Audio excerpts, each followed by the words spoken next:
Thank you very much, Shocks. And with our 8 games from this week now over, here's where the teams have ended up in the table. In first place, just to remind you that this is a European LCS, we have a 3-way tie where Gambit, Fnatic, and Roccat all have 7 wins and 3 losses. And we're going to keep the ties going. 4 teams are now in 4th place. We have Alliance, Copenhagen Wolves, SK Gaming, and Super Hot Crew, each are on 4 wins and 6 losses.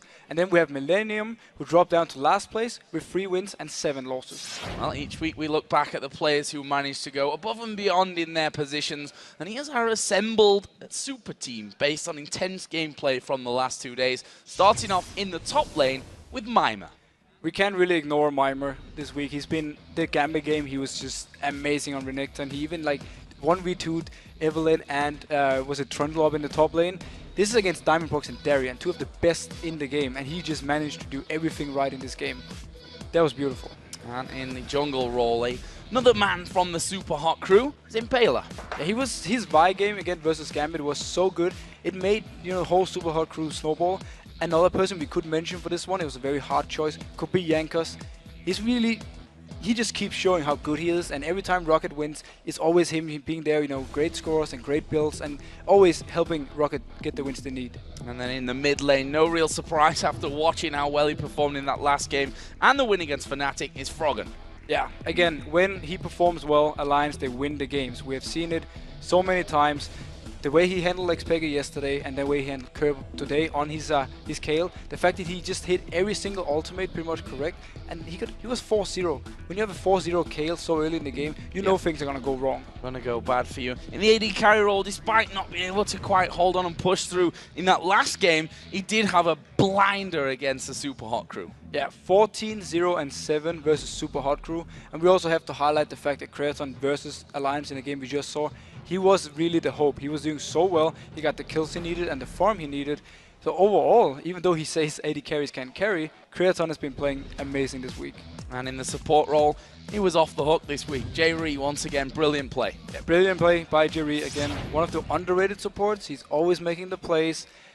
And he's been part of 75% of the kills this week for Millennium. That is a high percentage. That is a lot of kills that he's been part of. But of course, one player has managed to rise above the rest this week. And for that, we've chosen Rocket support player Vander as our MVP. Another fresh player, and again, his fresh is so good. It's just a matter of time before teams realize we have to ban out this guy. Because he's landing the hooks, he's putting down the right lanterns every single time. And the lane he's setting up together with Celavar every time they have this fresh, they're just doing so well and they're playing so safe. And he's generally, this is just his main champion. And if you don't take it away from him, he will just instant lock it every single time and he will do so well. Yeah, going to cause you problems as many teams have found out so far this split here in Europe. On Saturday, guys, the North American LCS resumes with these 4 matches. We'll be kicking things off with Cloud9 taking on XDG and then Dignitas take on Coast. And then we have EG versus TSM and Curse will take on Dignitas. Yeah. Those matches will start at 9 p.m. Central European time, which is 12 p.m. noon Pacific time. And of course, we'll be back for even more action from our European teams next Thursday with these games. We'll kick it off with another El Clasico bout as SK take on Fnatic, and then the Copenhagen Wolves take on Super Hot Crew. And then we have Rocket versus Alliance. That's, for me, going to be a huge match. Both teams are playing so well at the moment. And then we have Gambit versus Millennium. And after the LCS, it's a best-of-3 battle for 3rd place in the European Challenger Series. Yeah, we already know that Ninjas in Pajamas will be one of the teams going for gold on Friday. And we're about to find out who will be joining them in that match as the European Challenger Series semi-finals resume with Meet Your Makers versus Cloud9 Eclipse. So let's hand it over to Kobe and Freak for that match. Thank you very much, Joe. Welcome, everyone, to the 2014 European Challenger Series semifinals, brought to you thanks in part to our friends at Coca-Cola. David Freak Turley, hanging out with me tonight. This is Sam Kobe Hartman Kensler. How's it going? I'm doing really well. Yeah? Glad to get into some EU Challenger. Yes. It's going to be the best. Apparently, according to D-Men, it's the best region. We'll see if that's true. Coming up tonight, we have the 2nd European Challenger semifinal. As Joe said, it's Meet Your Makers versus Cloud9 Eclipse. The winner of tonight's best-of-3 will advance to the next week's final, where they're going to face off against Ninjas in Pajamas live on the LCS stage. It's going to be a fun one to watch for. Now, guys, since we're down to the final 3 matches, it seems like a good time to talk about the Challenger Series points system. So the 6 teams that accumulate the most Challenger points over the 2 spring series will move on to the Challenger playoffs. The top 3 teams from the Challenger playoffs then advance to the summer promotion tournament, where they face a demoted LCS team and have a shot at making it into the LCS. And the winner of tonight's semifinal not only guarantees themselves at least 9 points and a big leg up in making it to the Challenger Series playoffs, they also lock down a spot in the second Spring Series quarterfinal round that kicks off in just about a month. And so if you want to check out the Challenger Series bracket and the points breakdown one more time, head over to lolesports.com. Yeah, and there you can find everything you need to know about the Challenger Series under the Leagues and Tournaments tab. Okay, so now that we know what's on the line and we're all on the same page, let's get to tonight's semifinal showdown. It's a best of 3 between Meet Your Makers and Cloud9 Eclipse. I'm sure a lot of these people know, but for those who don't know, Meet Your Makers were one of the 8 LCS teams in the last summer European LCS split. They finished last, though, in the league with a record of 8-20, and then they got beat by the Copenhagen Wolves in the Spring Promotion Tournament and got placed into the quarterfinals of the Challenger Series. Now, of course, they did win that quarterfinal match against Eyes on You, and really their best performance since week 1 that was there, and they finally won the semifinal match. So they're looking a bit better now. Yeah, I mean, they just swept their way right into those finals, so they're looking up. Meet Your Makers, they had some interesting champ picks in that game, too. Charu roamed them around the map with Katarina in Game 1, so, you know, Shifter in the North American LCS trying it out, but Charu actually was successful in it. Yeah. And so he got, 7 of the team's 12 kills, pretty good for himself. The second game, he broke out the Nidalee in the mid, and Kuban went with Aurelia up top. It's been a long time since we've seen Aurelia, but man, did he go really strong with that Aurelia in the top lane. They combined for a 14-5-12 score as the solo lanes. Yeah, so pretty good stuff there. I like the new champions come back out. I guess the old champions return.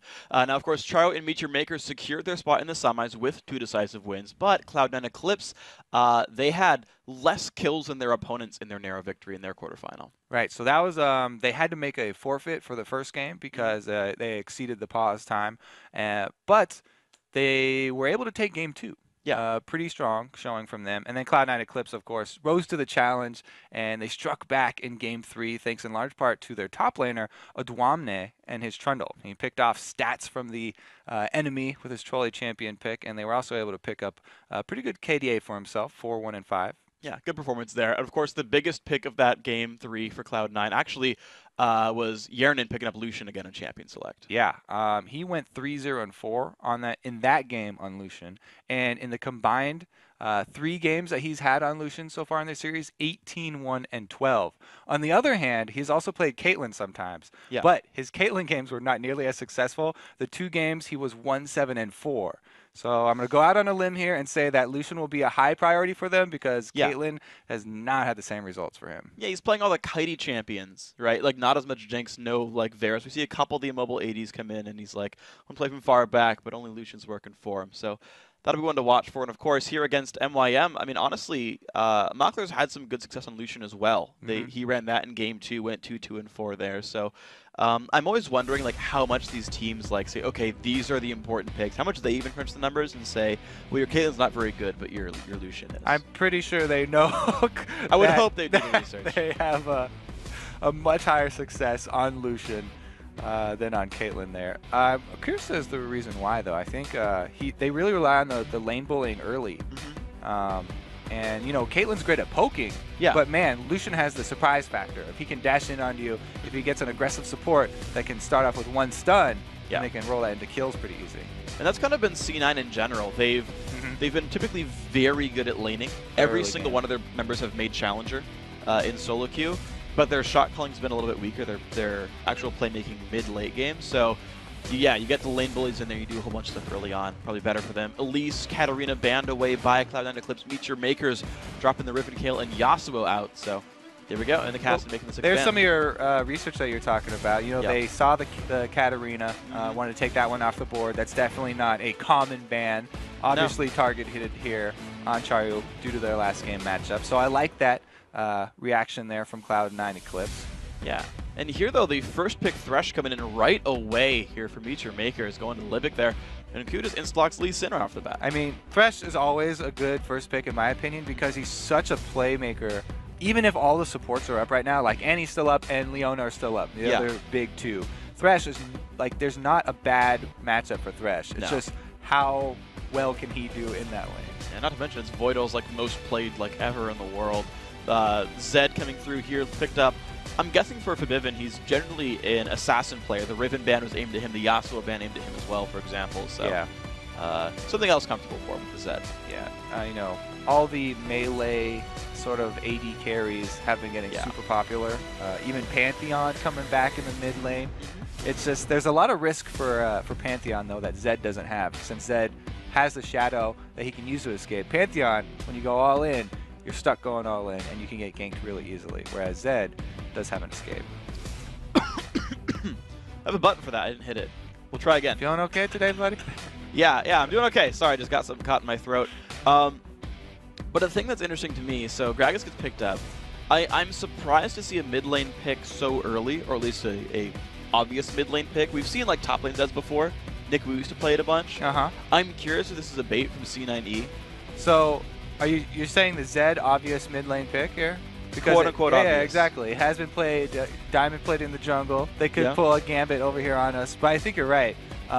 Zed going really early is going out on a limb. But look how many other bans they use. Kale's already banned out. Yeah. So there's not that answer. I feel like that's a pretty safe pick. Okay. So that comes on through. The jungle Lee Sin, the top Mundo coming through. The support Annie as well, and of course with Lucian picked up. C9E is going to wait for the last pick to grab the AD carry. I'm surprised with that though, just because they could have waited for a counter pick top lane. And we talked about how big of an importance Lucian's going to be this whole time because he's had so much success on it, whereas failing a lot on Caitlyn. And they've already answered their AD carry here. Lucian and Thresh lane. That's a pretty strong lane. I guess they can answer with anything because there's not really a weakness to Lucian Thresh. Yeah. So they can just leave that one till the end. Yeah. Okay, so Meet Your Makers, last couple of picks to come through. They know the Mundo top. They know the Lee Sin jungle with the Lee's band away. And who else? But looks like Vi right here going to come through. And Trundle also going to make his appearance. Percent health, percent armor, MR steal. Why not fight the tankiest top laner of Mundo with that one? Yes, it will be an interesting matchup. I've seen Trundles just outright win that lane in the beginning and then never let Mundo even get back into the game. Usually we're like, oh, Renekton Mundo matchup. Yeah, Renekton's going to win early, and then later on Mundo's just going to bully him and be a much bigger threat. But Trundle in the late game doesn't really have that weakness since he can steal away the percentages that Mundo can build up. So I've just seen Trundle's like be stronger than Mundo all game long. Oh man. So I really do like that matchup. I think that's a good counter pick. Okay, and now here Jinx picked up here by Cloud9. It's going to be Yernan playing Jinx here. Haven't seen him play it at all so far in this tournament. So plays it in solo queue. It's actually his most played in solo queue. He's top 5 challenger. I trust him to do well here. But I'm just saying we haven't seen it here on the stage. I want to see if he keeps it up. So I really like Jinx paired with an assassin like Zed because whoever he's going to deathmark, it's going to be a squishy person, right? He's going to get to the back line, and that's going to get Jinx her first movement speed buff for getting excited. And man, it's so hard to deal with a late game Jinx who has that movement speed buff in the team fights, because usually your AD carry has to kill the front line and you don't get to deal damage to the back line until everyone on the front's dead. But she can actually maneuver herself around the team fights so well that you can take out higher priority targets first. And it's just a really good quick chain of events there that they can just wrap up team fights. And the only way I'm seeing her drop down is I look at the other team for Meet Your Makers, and it's like Gragas and Trundle. And it's like, Pillar's going to keep you from running away, and then maybe they pop you in. But it's not like a Jinx Thresh where you can get lanterned out and stuff. Like, if they do catch Yernan, he's going down. I mean, when you pick the Trundle and the Gragas, you have to make good use of those displacements to set up the battlefield in your favor. If you're taking someone that has something like an Anivia Wall or a Trundle Pillar, and you can actually alter the terrain that you're fighting on, then you have to do that to make your opponents move into a bad position. And if you aren't able to take advantage of it, then you lose out on a lot of potential for that champion. Well, we'll see if they can do it here then. Charu, here's a random thought. What exhaust on Gragas? So instead of, typically we see Ignite Gragas and it's like, I'm going to kill you. He's like, I'm afraid of the Zed all in. I'm going to grab exhaust and not die to the dive. That to me is saying that he doesn't want to have to use his ult defensively, because usually Gragas like, oh, Zed just came in and ulted me. I'm gonna knock him away and then body slam so he can't get back to me with that shadow. But he's just gonna like take it and exhaust Zed as soon as he comes in with the death mark. And maybe just like fight back. Try and kill him there. You just body slam him there, and you're like, well, you're stuck next to me now, and your shadow's also right next to me. You're not going anywhere. See if we can do it. Here we go. Yearnin chillin'. Libic laughing at him. We got a missed trinket here. Ding, What? ding, ding, ding. Alert. Mokate is It's okay. He brought a ward. lax in here. It felt like overkill if you got a trinket too. Okay, so he wanted to give them a little chance here. Can't believe he just did that. This is semifinals of Challenger. This Forgot your trinket. This is a next level plan here. I think he's going to. You see. He didn't want to give away the fact that he's going to start off with a blue trinket. He's Yep. going to get the scrying orb, and he was worried that their opponents would see him in the early level 1 invade, and he didn't want to tip them off. So he's going to back and go get it. I can't believe you missed that cleaver. Well, it's getting a little dangerous here. All right, Kuban. Wow, they actually go in. Okay. Well, I guess jungle haven't spawned yet, so no big deal. There's the ward down, and Makata at this point has to have realized he didn't get a trinket, but it's too late to go back. Yeah. And maybe it's on purpose. You're right. Like maybe it really is on purpose. And he like didn't want them to see he was going to go for a lens or something. Well, I was being facetious for sure, but like the thought is like if you sell a trinket and rebuy, it's a 3-minute cooldown. yeah. And so it wasn't. I mean, no, you're right. It probably doesn't matter. All right, But so they do take advantage of the Annie early invade. I like that. Anytime you have something like an Annie support or a Zyra, even though we don't see Zyra supports very much anymore, I really like going for those early invades, even though they've fallen out of popularity. Look what they've gotten with it. They had Vi has to start blue by herself. Yeah. It's going to take a lot more damage than usual. Wow, Lee Sin actually got help on his first buff, and he'll be a lot more healthy. I just realized that Vi's passive doesn't trigger on her W proccing. It has to be one of the active abilities. She doesn't get the shield. Yeah, it has to be a I didn't know that. Oh, okay. I was just like, because everyone hits E anyway, and I'm like, oh, it's always on cooldown. But it Ah. specifically doesn't trigger if it's just the W. Just a random thought. Did you know? It's the blast shield. Yep, the blast shield does not trigger on denting blows. Whatever, he's going to be fine. Getting the rest of his buffs. Seems to be running out of potions, but will clear the jungle away. Left one of the buffs up as well. Adwamna taking some damage on his way around. 2 CS with cleavers so far. Now, since he took the long way around, we have to keep a close eye on the experience differential between him and Kuban. Doesn't look like he got too far behind, just because... Oh, there's the exhaust comes out. He's really trying. Ignite goes back onto Charu. Fabivan's going to get away from this one. Burns the Shadow to do it. But now Summoner's traded. Low HP on both. All right, Ku is going to walk right past this trinket ward here from Kuban, but he's already inside the turret. All right, Void takes 2 turret shots, misses the Q. Ignite is on. Do they have the damage? Q running away, will die. First blood, they do not trade the buff in time, but the kill going over to Kuban as well. He's not sad about that. Yeah, ended up getting first blood anyway, but you deserve to die for that when you miss your Q. So I think everything turned out all right. Oh my gosh, the Flash Lantern, the pull lands onto Odwamna. They're still trying. No flash left on Muna. Do they have the damage? 200 health. The dash forward from Lucian. Another attack. They're going for this one. Play lands, picks up the kill. Meteor Makers 2-on-1 takes down Odwamna. All right, Mackler definitely going to have some success on Lucian as well this game. And I have to say, that was a really good job there by Libic, setting up that entire play, landing every single ability. Yeah, absolutely incredible stuff. Odwamna teleports back down. Sad about that death. Maybe he will be okay as time goes on. The first blood going to Lucian. Not Lucian, but Lee Sin. Got him boost his speed. Now Voidal's getting jumped on. Makata shows up. The slow is there. Half HP. Voidal does have the flash. Uses it. The chase, though. Makata picks it up. Meteor Makers 3-1. And now Yearnin, he's trying to get away from this one, but I don't know if he's going to be able to. Flash and Fury are still available. Goes for Makata. Just going to go down. Didn't even try to leave. Beautiful pillar to set that one up, by the way. Making sure that Mokate will be able to land his Vault Breaker because Annie is slowed and trying to walk through the little crevice there. I like that synergy there between top lane and jungle. Very well played to answer back. And MYM jump out to a really nice start here. Absolutely incredible for these guys. 1,000 gold already in the lead. Tabibin and Charu again trading blows. Level 5 on each now. Either one really trying to get away from this one, but Ku is going to show up to the mid lane. Charu, do you have the jump? Dodges the Q. He's safe.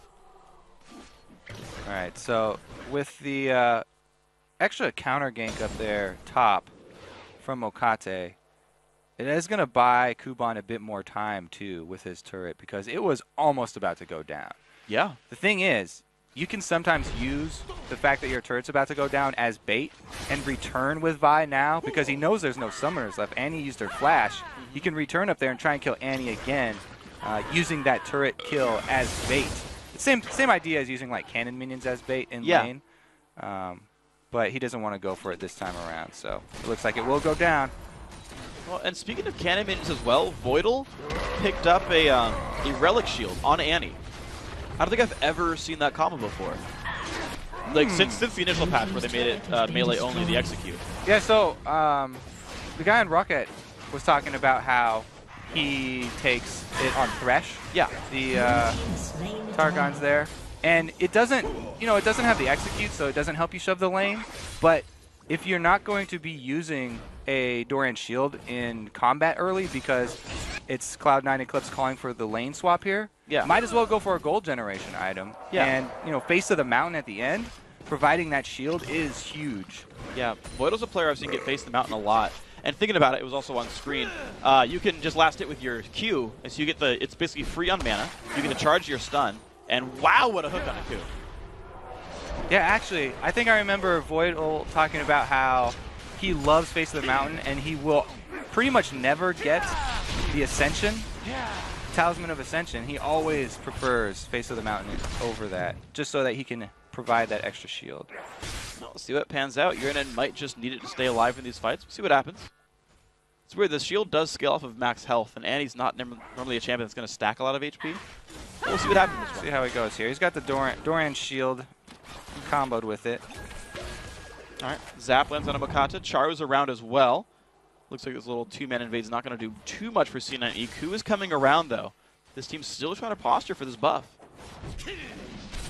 Yeah, it looks like they're going to go to a Smite Ward here. I'd give the advantage over to Lee Sin because he's got the Annie zoning for him. Yeah, puts the stun down. Execute goes in. Good blue buff steal there by Ku. And I feel like it's going to be really hard for MYM to answer and take the other blue buff away. Yeah, the jungler's in the wrong spot. Because their jungler's trying to contest, he has to go all the way over there. But he will have the advantage of the 2 versus 1 lane.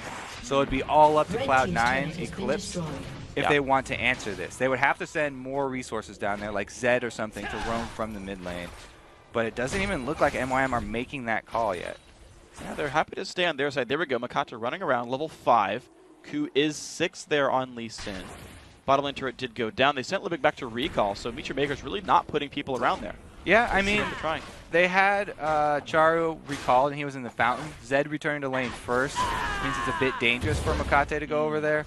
And with him just now using his smite, I would definitely not expect the invade. All right, so 3-for-1 buffs on the second rotation here. Cloud9 Eclipse keeping their duo lane down on this side of the map, putting a little bit of damage onto this turret. Not too much, though. Kuban, level 6, 34 minions, actually tied with the opponents there. Voidal taking some damage from the white as well. Half HP. Libic goes to show up, lands a Q onto a minion. Better than nothing. Voidal getting knocked around. Flamethrower's not going to help with this one. Level 5, he goes down. Kuban, 3-1-1. Oh, he gets the white, though. Good zap there, Yernin. That white was attacking the entire time. Pretty big DPS from that white in the team fight, but Trundle comes out on top once again, and they kill Voidal. Yeah. Even with the tankiness that he's gone, going with the Doran shield and the relic as well, not helping him out. And he's now added a Targon's Brace as well, so tier 2 version of that item.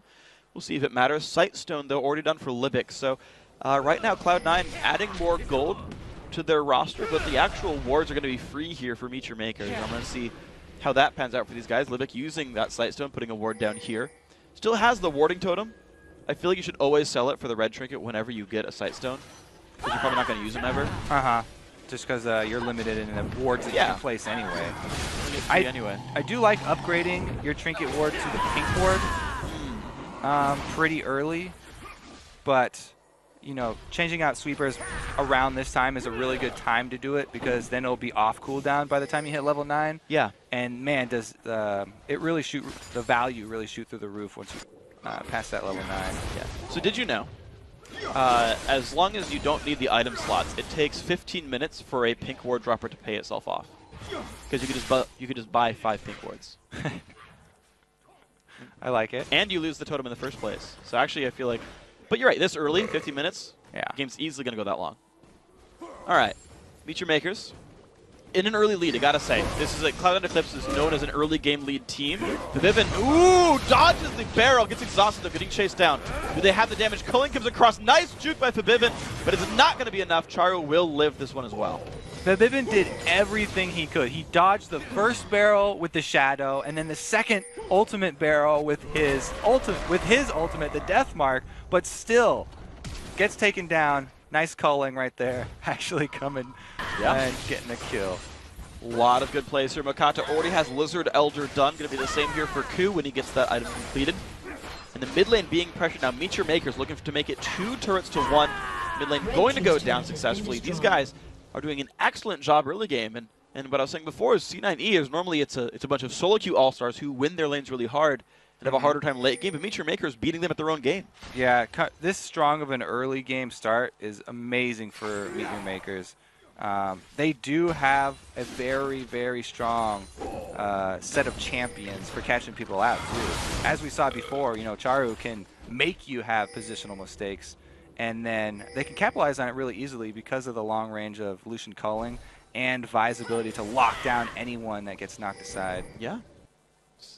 See how it pans out with these guys. Honestly, 3,000 gold put Meet Your Makers in the lead. A large percentage of that is from Kuban. He's gotten help from a couple of different sources. One time it was Libic, one time it was Makata. But just 4 of his team's 6 kills. Libic still trying to steal things away.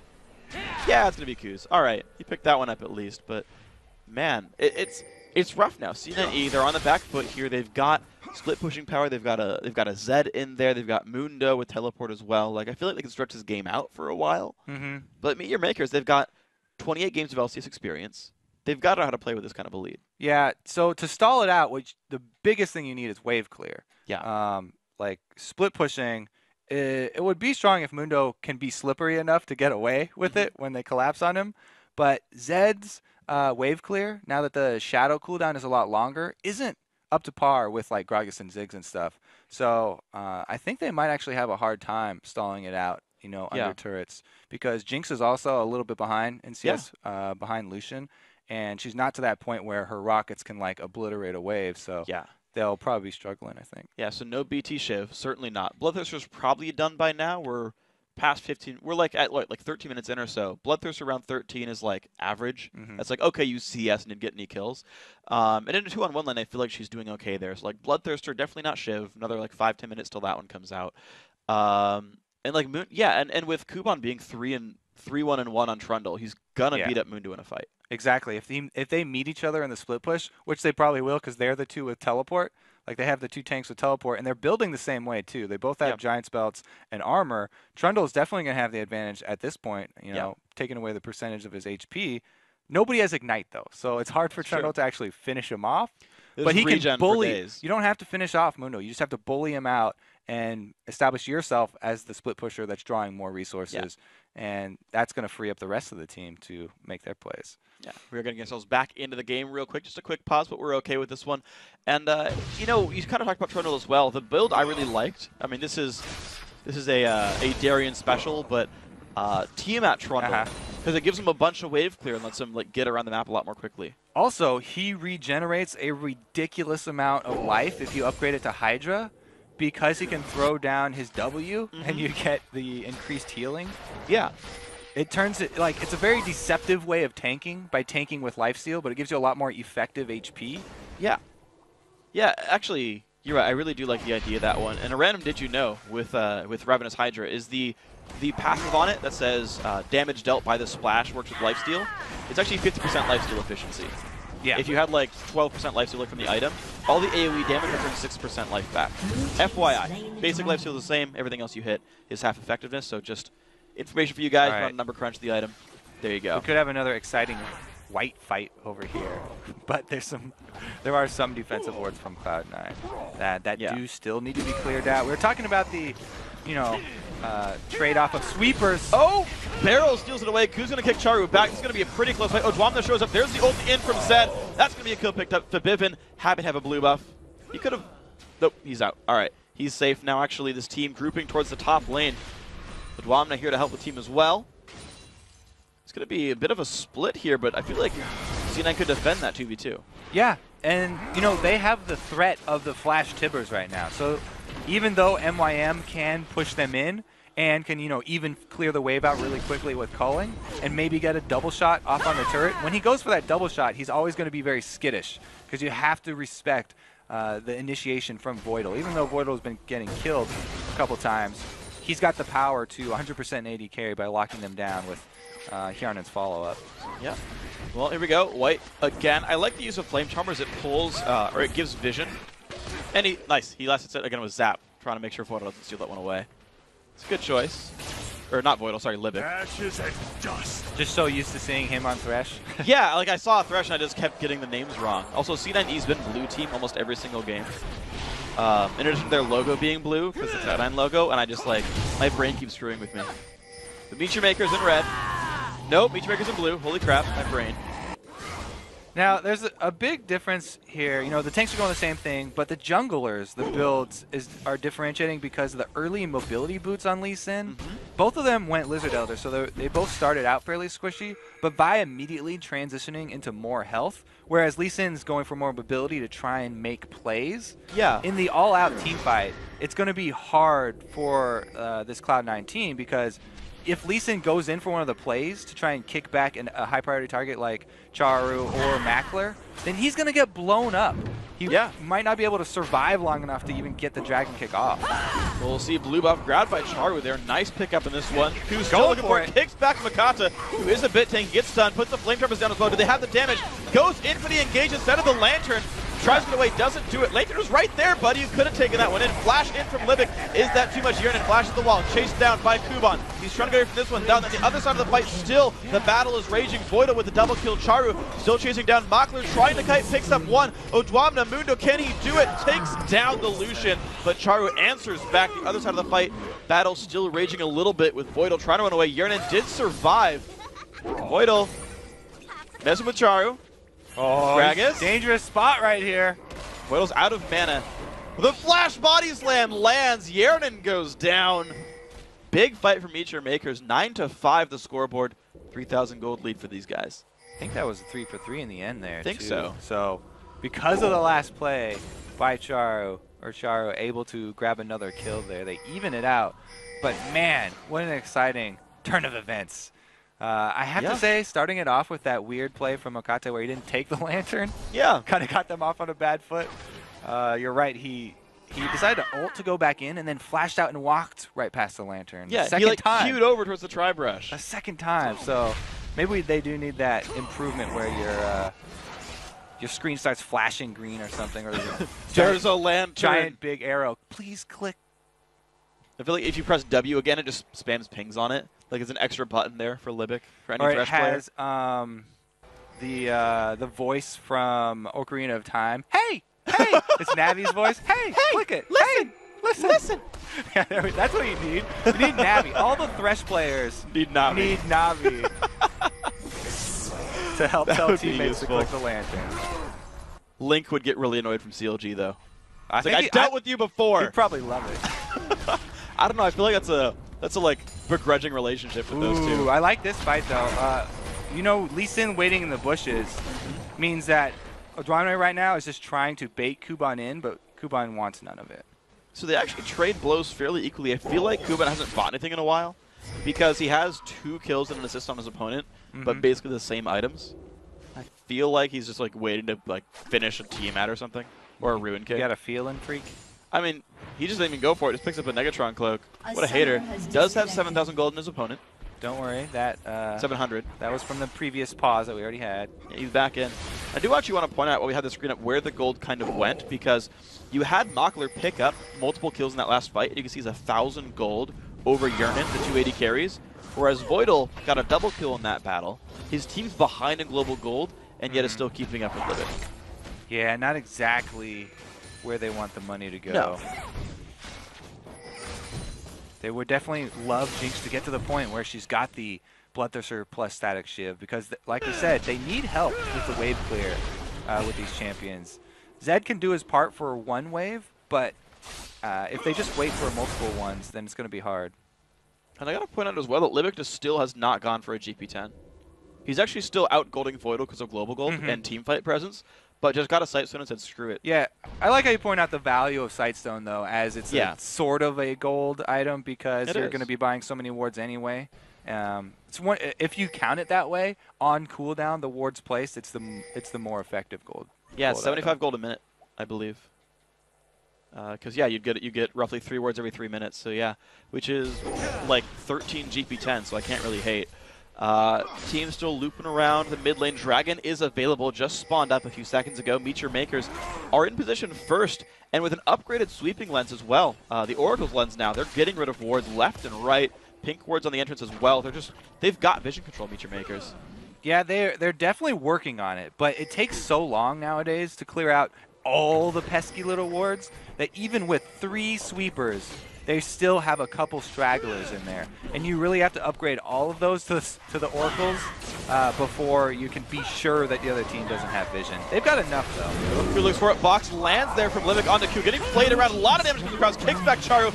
Barrel comes in. He gets taken down. Dragon also went down for Meteor Maker's favor. For Viven into the back line. Goes down. Mega Death Rocket doesn't do enough. Yernan getting locked into the back line as well. Mockler cutting around Ogwamna trying to take him out. He might do so, but the rest of the team is dropping. Yernan and Voidal trying to survive in the back line. They do take out Makata, and this team fight is turning around out of nowhere. That's going to be another shot landed, and now only Kuban is alive.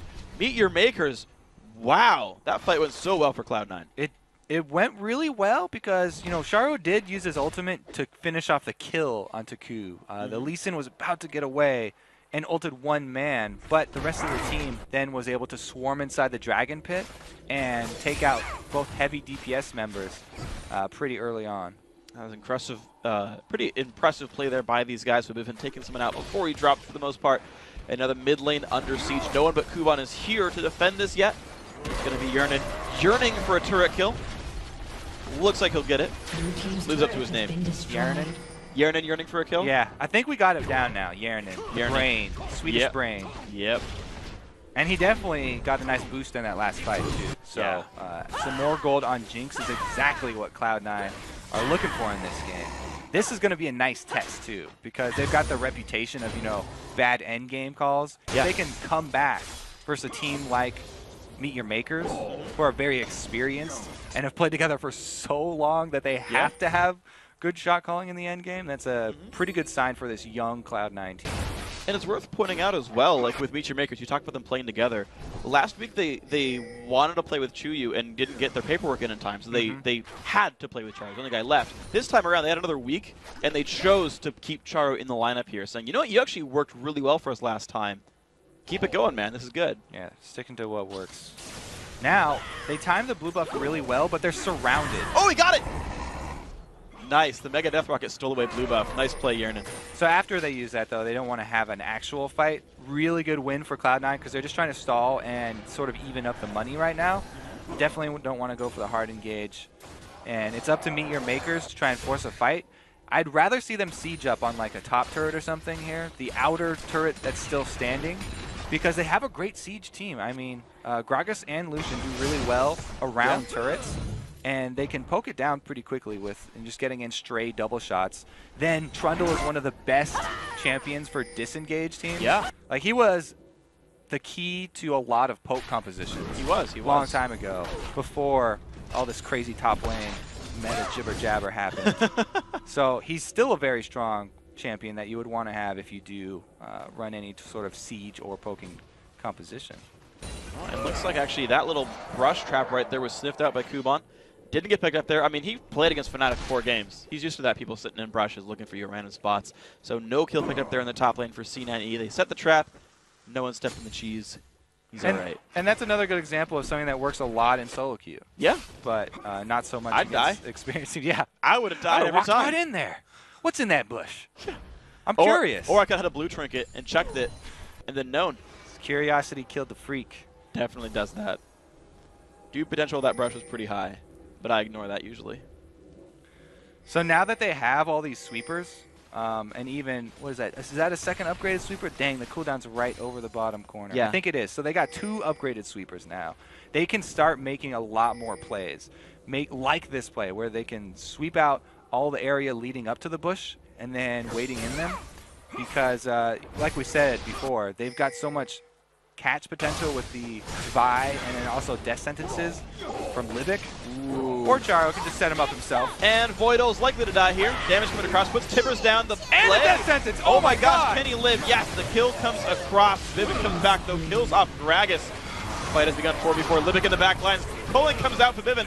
Forced to flash away. Makler still chasing him out. The back lines, the other side of the fight still going on, though. Kills coming back and forth. Yernan is staying alive. He's kiting Kuban. Can he get away? No. Kuban picks it up, gets the 500 goal shutdown, takes the Lantern to get out. That fight, 2 for 3 in favor of Feature Makers.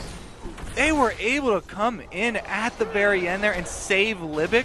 The Vivin wanted that last auto attack so bad you could see, but flashing out only delayed his death. It didn't save anybody. Another death sentence. Wow, pull onto Q. He's going to survive this one, though. Kuban now getting run at by Odwamna. They're going to go in for this one hard. Flay's going to knock back both. Q forced to run away again. Makler trying to make it happen. Shield keeps him alive just barely. These guys are really trying to fight. That's a pretty interesting brawl right there. Yeah. And I think that Kuban just showed how strong he is right now. Chasing down the AD carry with 2 tanks following him, and they weren't able to take him down. It's a nice try. That does not bode well for the Cloud9 team when the Trundle gets that strong. No, it's a pretty unhappy thing. Q puts a ward down, doesn't, jumps to that one instead. Flashes. Whoa. All right, that was good. I feel like he would have lived anyway, but no barrel. Game of Leapfrog. Yeah. And Fu did not want to get caught. And they both traded flashes, actually. Charo flashed to get into range partially more, so an equal trade actually by these guys, assuming the Gragas ultimate comes back from cooldown before too long. Charu, random interesting note, is maxing Body Slam second. I typically see them max the Drunken Rage, the W. Didn't go for it here. Only got 2 points in the W. Yeah, it's a trade-off. You know, you get a little bit more damage and cooldown with the Body Slam. Oh, that's a huge chunk. Goodbye.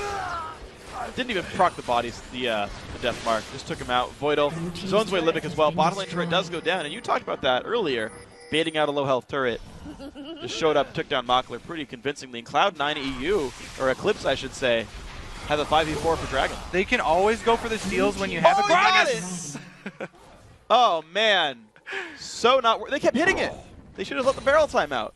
That was the only option that Gragas had to steal it too, because he was already walking away. You know, he wasn't going to throw the ult in there. He wasn't close enough range, and just the one barrel sitting there. Damn. They decided to try and burn it down through. That was rather unfortunate for C9E. Freaking awesome if you're Charu. Yeah. He's playing really well. He's making some good moves, I gotta say. Yeah, that was definitely a good steal by them to get back in this. Now look how the vision too. Like, it's such a close game here. Nobody really has been able to get past that river line of wards now. No. It's definitely very, very even coverage so far. And I think we will actually get to the point in the game where we're going to see these split pushing options, and we'll finally be able to see if Mundo can take Trundle towards the end game here. I think he'll have a much bigger advantage if he does actually finish that Blade of the Ruined King. You know, just sitting on the Cutlass does not add a whole lot when trying to take down Mundo. Just that slow isn't going to be enough because you know, he doesn't have Ignite either. And eventually Mundo will just walk away from it. And he's building weird pieces of items too. Like, he started towards the Spectre's Cowl, but it's like, actually I just want the stats from the MR. And then, actually, I guess he might even go QSS if he wants to survive Zed in these fights. Maybe, I'm not sure. But then he's like, I'm going to build more tankiness, I'm going to get another Giant's Belt, go towards like a Randuin's or something. And yeah, he's not committing to winning duels, he's not committing to tanking any one guy. Just kind of adding stats. It's weird. Yeah, so I think if he did go QSS, like you're suggesting, then that would tip off that he thinks he's going to be split pushing against Zed. Because in a team fight, Zed is not going to ult Trundle probably. So that would be a really big tip off that he thinks that's going to be the end game matchup instead of Mundo. Yeah. Well, we'll see. It's at least MR for now. We'll see where he goes with this one. Odwamna and Kuban just chilling out so far. Just kind of trading minions back and forth, being really tanky dudes and regenning a whole bunch. I don't feel like these guys are going to die on either side. The double split push is really working out for Cloud9 though, because before Trundle gets Blade of the Ruined King, Odwamna can still go wherever he pleases. Now, the ward coverage is definitely not there. We talked about before how, you know, neither team has really gotten any deep wards in the jungle. So double split push is extremely dangerous, because you're doing it against a team with Vi, and Vi can lock down anyone extremely easily. So It's a chancy game that Cloud9 are playing right now to try and get back into us, but it is a risk that they're willing to take at this point, and it's working out for them so far. Yeah, it is doing pretty okay. We're seeing 1,500 gold separate these teams. Because pulling it actually a lot closer than they were before, but Meteor Maker's still holding the advantage. Ult comes in. Kuban taking some damage. Ult's back onto Forbidden. Do they have the damage? Not quite enough. Kuban's extra stats do keep him alive through this one. Ulti comes across. Hits him in the back of the head. Nice kill. Yearnin really outsmarting his competition there. Now that's going to be a turret for them as well. Not only is it a bottom turret, but they also have the pressure on top lane because they were going 1-3-1 split push. Yeah. They have a huge advantage now, turning the kill into a lot of objective pressure all over the map. Pretty awesome play right here. The mid lane now getting siege as well. Charu likely to sweep away the minions, but there's one more wave until Kuban respawns. And in fact, with Wanda not even getting faced right now in the top lane, he might get that one for free. Yeah, and in fact, it looks like C9E just going to back up everyone else and let Odwanda just get that top lane pressure in. Yeah, I'm really wondering who Kuban's going to choose to go fight in the split push, because if he upgrades his Negatron to the QSS, then he's going for Zed. If he upgrades the Cutlass into the Blade of the Ruined King, then he's going to go for Mundo, and we just saw him get obliterated by Zed. So yeah. I definitely go the Mundo route. Yeah. And just try and avoid the Zed split push there. And we'll see what happens to these guys. Yearnin, level 16 now, 3 completed items. Similar here from Mockler, 15, 3 items for himself as well. Trading out the Static Shiv for a Trinity Force. And it's going to be Infinity Edge now started for Yearnin. Picks up the pickaxe. Got a long way to go until the item completes, though. About 3,000 gold. And I don't know if Mockler's got his way forward either. Makata sweeping away wards. And I got to say, both these teams now 3 sweeping lenses, or Oracle's lenses. 2 sight stones overall for Cloud9 Eclipse. Only 1 for Meteor Maker. So there's actually a bit more ward game here for the red team. I love that side benefit of the jungle Lee Sin. Not only does he have that amazing strong early game, but he does have a lot of other advantages like the vision. Ooh! Quick moves. And that's not someone you want to pull. Odwanda likely to stay alive. We'll see though. Actually, wow! That was a hell of a lot of damage. Ulted on by Vi. Team's going to regroup. Makata taken low, takes a lantern out. Ulti comes in, they move away, and he takes the full rocket. Down to 20 health, but stays alive. Mockler getting chased, hits the cleaver, and they are still chasing down with this one. Mockler lower and lower on health. Does he get the friendship? Does he get the help? One more cleaver will do it. Takes him down. Odwanda with a little bit of help. Now in the bottom lane, Forbidden fighting Kuban. And Kuban, big chunk out of his health bar. Forbidden takes him out 1v1. That armor pen helping. Now can he outplay Shara? Yeah, it's going to be rough. Exhaust comes in. Half HP. Slowed down. Namacon actually lowering his healing. Nice! Oh my Flash! God. Is it enough though? Gets his shield, flashes away. Charu taking damage, gets kicked away. Man, what a play. Okay, replay please. That was amazing. Well, Q's still in the fight though, fighting in a bit of a 2v2. Here comes Voidal as well. No root's going to land, misses the Q there as well. Chase on a Libic, no stun from Voidal. Is going to give the inhibitor over to Cloud9 EU. Or Eclipse, I should say. Keep getting that one wrong. Wow. Yeah, if you're going to be the split pusher for your team, you got to have confidence to make the plays like that. And Forbidden just showing why he's such a huge fan of the melee melee carries. Man, all right. So, Cloud9 Eclipse really doing a much better job late game than I've ever seen them before. Making a bunch of plays, turning things around, fighting incredibly well. Putting the kills back in their favor, turrets back in their favor. And this game started with 2-1 on turrets, like early on, and now it's 7-2. They've done everything right. Dragon's there as well. So talk about them being weak as shot callers. They're doing a lot better here. So yes, you know, you can give them the credit for doing so much better in the late game here. Oh, Voidal is going to find Libic, and that's a duel of the supports. It's just whichever support has more team behind them. All right, let's watch this again, just because this is such a cool duel. He goes in to dodge the first barrel. Yes, he got it away with the shadow. And then when exhaust is on him, he's trying to walk away. He's expecting the body slam here. So he just predicts the time. Yep. That was 100% prediction. You can't react that fast. What a beautiful play from Forbidden, making a case for himself right there. Oh yeah, that was pretty freaking awesome. Ku as well, the Lizard Elder helping him secure the kill this one. Teleport's coming out of the wards. Ku's going to jump in again onto his Libic. Goodbye to Voidal though, 5v4, Mock from the back lines. Forbidden coming around. Ult comes in from Yearnin, who's going to die down first. Front lines trading blows. Makata goes down early on in this fight, and the chase continues for C9E. Adwamna low, regenning, getting out. Charu falls as well. Double kill for Yernin. This fight's going all Cloud9 Eclipse right there. Quadra kill here for Yernin. Scumbag who steals the kill onto Kuban. So that ace, they're going to end the game right here because it's 30 seconds for Vi as the first person. Wow, they just surrender. Because at this point in the game, you have to go for the Nexus instead of the Baron. Yeah. A lot of teams with Baron were just like, yes, it's a free Baron. We better get Baron while we can because nobody's going to steal it now. Always got to remember you can actually end the game. Got to think every time, can we win the game right here? Can we take like 3 turrets? Usually worth it to go for it. Yeah, and generally, when the timers are over 30 seconds like that, then just go for ending the game because the inhibitor turret was already gone. You're going to be able to get it. Yeah, if you kill, they got the actual inhibitor themselves actually in the bottom end as well. Dead inhib plus ace usually means the game. MYM, as soon as they saw him run down, instead of go for Baron, they're like, all right, they got this. The point I was trying to make before that, though, is like, yeah, we give them more credit, Cloud9, for ending the game strong.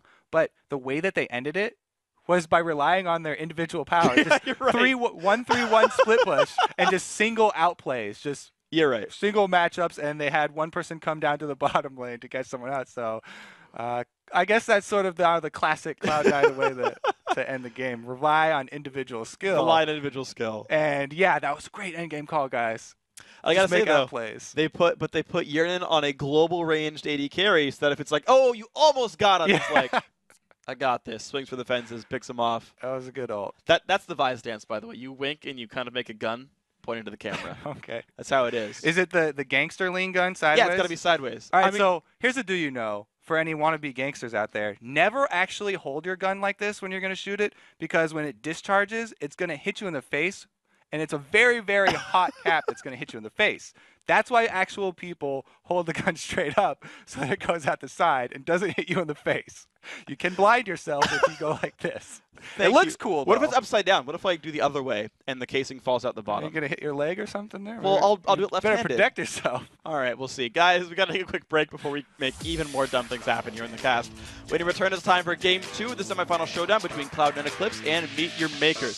2014 European Challenger Series. We'll be right back.